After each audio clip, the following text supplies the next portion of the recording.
Hello and welcome back to Shakesyear.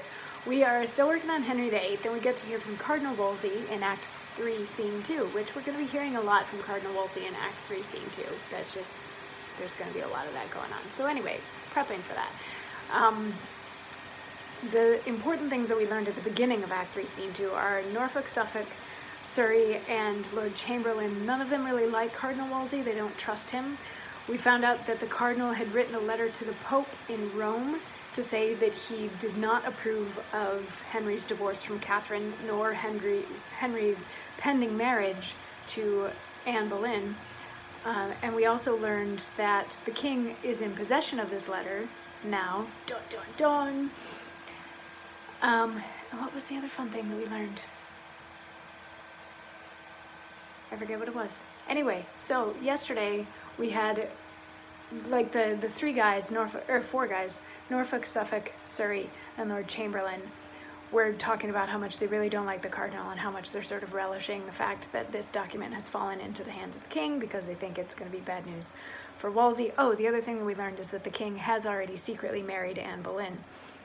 So yesterday we had Cardinal Wolsey sort of pacing up and down, and he's like, he's not going to marry Anne Boleyn. Like, that's not going to be a thing. He's not going to marry Anne Boleyn. He should marry this woman in France, this Duchess from France, and like, what is this, crazy? And then the king walks in, and he has this stack of papers, and he's looking at this stack of papers, and he's like, Cardinal Wolsey has a lot more money than he probably should, considering that he's a cardinal and a holy man and all that sort of thing. Like, I've got his financial statements right here, and why does the cardinal have quite so much money? And he whispers to Lovell, who goes and gets the cardinal and brings him back, and the cardinal and the king start talking, and the king starts sort of putting him through the ringer in terms of, you know, as your king, do you love me? Are you loyal to me? All that sort of thing. And the king's like, you know, have I not made you this huge man? I've built you up, and I've always been good to you, and I've always done all of these things for you. I'm not crazy in saying that I've always been good to you and treated you well and given you a good position and all that sort of thing, right? Like, you agree with that statement that I've always been good to you?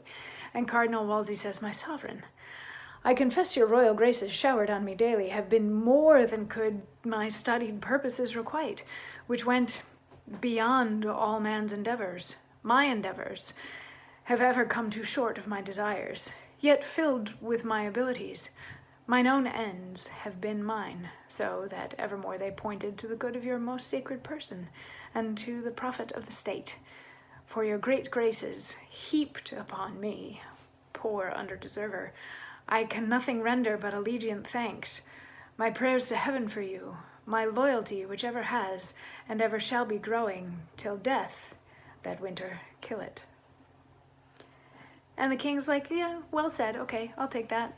That's all right. Yeah, I guess everybody here has heard that Cardinal Wolsey is completely loyal to me, has always been loyal to me, and will always be loyal to me. He makes a big show of Cardinal Wolsey declaring his loyalty.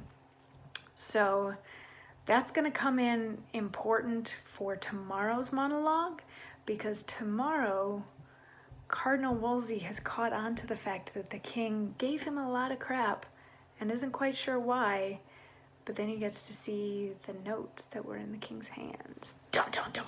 Anyway, I'll see you tomorrow for that. Mwah.